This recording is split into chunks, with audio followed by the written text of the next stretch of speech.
lo I kontel ka che go ner mala tiang chandar kum wan ka ta no kontin gol wa kan no do tv pam le gwan dia le biang we sinan ni man ni mer yang do pana barana wala ka chenga wol jok ka pa yan wol pan ron ba do dara wudi jena da wudi ji ko be no lor ka tong nen na wi mon ke le ngot kan wala le ro kon go jen point de ba barar ka gwan mi dun tin mi che ga long ko te ka te do go ra ba nong ye don ke be ben la ka ta nan la te ko kon ni won ka pe dan ta me la wa bi ko ngan ka ba ka wonya ka mo wa ka pol ya ma yen dia le ne dia la kon dia nan dia je yo wajen da ya shiya ka ne kontin kona la linga tong nan tina ne dia la kona chal ka jino bire we ka sa sudan la linga tong na ga ken amma ne tin kona cha nga da bai do me ta tine janga tu me ra nga me ko jen dia te ka linga ka tin ti to an wala tin ka men ti kon dia la ngai wala ka chen ka wal jok tina lo ka luk ti tina lo ka kot gara ma char ka ne ji ko ara te dia te kon te cha yen ne sa fakir ba ya di gwa de da ne ki wo kan pan ke ne te ka mi je ma chara da kan ka dun ka da me ti to re dar ka na ser kamen te kone chal kai chap ka ne de kula de kuma sa fakir ma ya di wala na me shi ne ti ti ko wala wo kan pan ken ti go te kan mi ten ka rai na cha la tin te na kan ba la wo te le me ti jo tin nya ka ma ka pa jo cha na ka chen ga jo ka jo ga be kula chen ka wol je ka pa wala ngo jen pon de jana ba lu ba nya ka na je tin ndo go te to go ra ba rai tin kone chala de je ja ni ki ni tin to ka ja ka dol ko jen ba ja kam nyam ka jen wala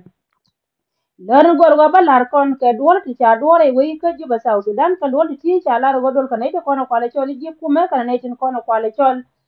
ne to kono ta ka pat ti kien tin gol kon ta kel ke kuma sal fakir ma yadi la group sal fakir ma yadi ke duol ka bandang jok cha lar go wo ti ne to kono chal ke jiem council of elders ci ka te meeting kel ko kwor ka kan ci ne de kono chal ka gad bor te wur mi chal ka ma ko ilwes ka ne wur mi chal ka kwal ma nyang juk ka te meeting ka cha gar dia tin kono chal ke nor we tin kono la gar tin ne kan ta kel ko kuma chal ke ma yadi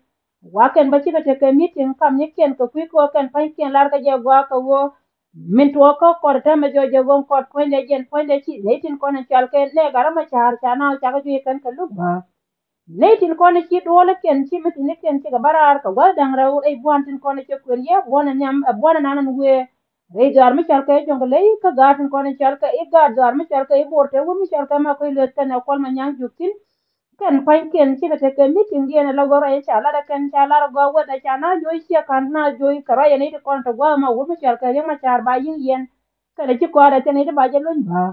jo mo che ben ka gata kon chal ka ga jong le yen go jen meeting na na jag dol ko jen ba nyo ka maka ba jon wala wa chi ka te ka ral kam ni ken ka ne ti ti wa ni ken di al tin kwar dang jok tin kon chal ka in war we group na na ti dol ka sa pakir ma ya di kula group di ni jani ka na ne tin kon chal ka ji dar mi chal ka jong le ti la gat bor Rai na ni cha mat pinyi la gojen ko ne shi duwar cha ga kan conclusion dol ne dien ba ni ken di al mi de ko no gojen ko ne ba ja la ro na ba ka lun chi cha ga bulun yen ko ne de ko la barar ka jen gwa ma chi ga kam ni ken ko chi ga bor chi ga ko wala ka je gwa ne ti ma na ken ko ne char ka ji wi na me ba wi be nyo ka mo no ja da ka tam ba chi wi mon ka lo se wang da che ri kon no wo che jo i wo me yen ka wo mi char ka do ka yang ma char ka te tar ka ti ya ko ne char ne di al kon la witness tin cha no gwa na ka dia chi ka ne tel gwa dien tel me nyo je wo de ne ti de ka la ka ti jen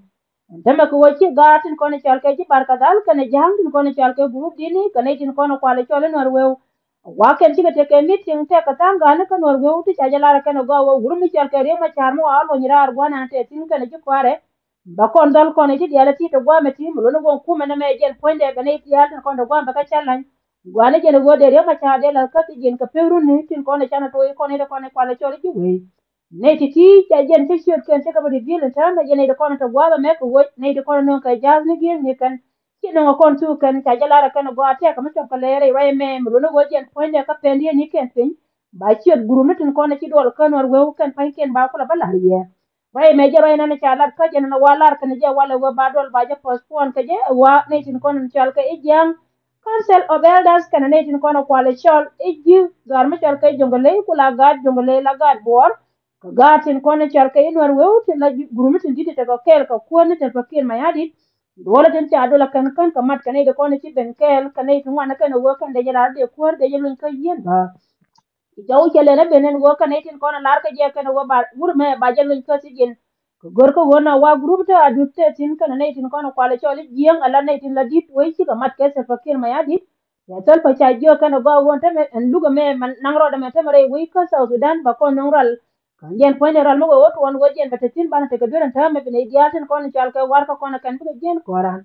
ray mo cha ma pin jen da ka wur mi chal ke bol mel kan group nor we enan gor kan gwa wo de wur mi chal ke ya ma char ne da ka si jen ni syang jen point jen chi ka te ke lem tin wo kan chi ka lok ka melat ke kan chi ka chuga ka jen point ken cheral ke chuno kana konklude ken yo mo che benin wo jen point jen pe gor wo jen ba chu go den wala chi wur mi chal ka Dr. Gere che la ne ko ne chal ke ji lo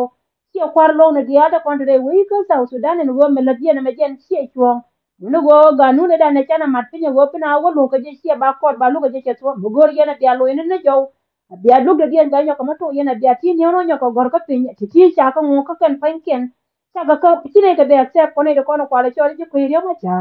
no go ti dia cha de lo ne ka te ma kan ko na la de ne de ko ne char ke ju ku wura mi char ka ser fakir ma ya di gore je dia wo nyur ka ne kun gomi kan ti ti ndi ara kola kono te meti ka te tar gwana te ka tin mo no go chi ko te jo en go kan ite kono kwale chole kwar lo ni kan pan ken ta confirm re te ka di en go ndi ara kola kare wi kan pan ken ti ka te gwa di ba Dr. Gary ti di ara kono cha lat ni di ara kono te kan gwa ma chi ka mat ka ina ne cha la da kan ka cha ja la go go kan ite kono re lo an wale amana ni kan kwara kono kwale chole kwar lo ni chi le jen kan di ara ka jen ta ngai kan wo men cha lat cha ngi ne kono cha ka ji wi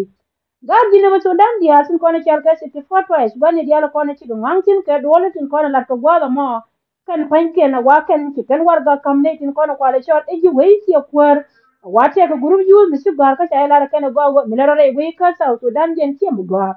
ne me cha jalar ne kono chal ka ji jane bi ne wojen benyal ka kui ko wojen te kan ne chare je ka kap kana da kan ne to chare cho je la group yu to mo awajen ka gar par ka dal akori wai na cha no je jane gen kana ti go kana ide kono kap ko kana ga mi wate lo kore we mo kap ka gatin kono jel kam dum ni mai ga ka mai ke bai pos na ka pinche ngo kan ba ko mi yo ko chena mo che wo ko gur mi chal ke pol mel ka jen kono cha jala ro wote ke mi tin ma la pin ko kuor na na non jo mo jo wo jen bo wote ke mi tin ga je ka jen be gore je be ola je go wo kana ka ba kana ka uni no go jen ngai ko ya le go gur mi chal ke pol mel jen kono mi che wo kana la we ko go la ni ko gorko be to do kum jira mana rajele wi la chuon kamela de ko ka ga darian mo da bala wo chana je be confirm en wo je ne be tuon wo kan nei ti kan pa ken baro ma ba wali ngaken dum no wo ci jaw mo che ben wo je en se ka group use ti chare je re dar ka barar ka dal ti ti en wo je ngum kap kan na re wi kala ka je te lo ko cha wur mi char ka ringa cha la ka ti jen wo ba ngwan ri al ba ka lat ke lo ngum ku ga ku la ka ko re wi ka je ni sia ngata mala ka pa na ga ken ken nan kanal ka ti ne kan ka kan ba pan ken ba nan kanal ka de e ken rai mo che chu barar ka ga ti la ga do ari na wa chi bol mel che mi ten ke la pin ba dol ka kan ga do ar mo min dong den ne dung ne tin kon le gen ka leng ti la de ne pa ra pom re do ar ka jong li che kon chal ke red bel ken ne jaw we da ne cha leng pan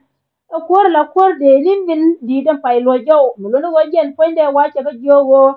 yene tin kono chal ka red bel mo lo yene je put en wo ka yene daga yene na biya kume min chal ka kuma sal fakir ma yadi min ta kel ka jen je jo ene ken ka biya wo ka barak enen re to ar mi chal ka malwal siat pa wo di lo kel ke de ni kon to go ma ne de kon chal ka red bel ken pan ken ti kan war ga mo nya ka lo jaw ka cha jeri jak ta ken chalar ne de kon chal ka ji wei go kon ka kon yu ti la ji wo ti je ne ra ka ku ko ba ka ga to ka man ka ba ka gam mi sie ka na mo te ko ngai tin gono ta mere wi ko jong le set kine to mana kan ci ka te ka dier ma di gona ta ka tin ko ne ti sai lar pam karotien gono go ko tere wi ko jende je jan ma ke me che je lingo wote ka meton ma cha wona kan ko gwa dan ta mere wi ko jong le ti ka leske ka le dia la kon to gwa mo ka che kuma wi ko jong le che mo ka dier ko kan pan kien de ko je wo de ka yan ma ne de ko ko la chala red ba ka ne ti gwa ne ke no kon ta ka tin mo no go cha jala ta ka sa por ka ga ta kon chal ke ga bor Mulunu wajen pankien ta kana kona nyol ka je wakan lo ka je kana wakan bara mat ka ti yar kon latte gor kana go ba mi siya ka men chal ka waita mi gwa ni yar kon ti te tin amana ne ko na kwala chola golek kan pankien ba yi ga da kona chal ka ga bor ko ba chap ken ba ga ken ti le ben ka ne yar kona chal ka ji jong le se ka melar ka kwar ne wur me chal ka doktor ya ga ko ke lar ka go go yen ma ga yen chap ka ku me kula da ko la ngu Rai do arun ko ni diana kondi tin telo ne na ka ye ken ko wote ku mete kel ka ye ene tin kien de kono be ba ye mo chere o che no ko ne de kono kwale chol e ji red bell ka ne de kono chal ga ji jong le ndamre we ko jong le se ti ka dia charo de ngat la wote kwa ka ta ka wan wan ti kana kono ben ga ye wala ga chan wo de wonje manu ni mer yang do pa no do ti bi mo da ka mata je na lo ne ko bia ga chi aka ne kon ka bande je ka ta no kon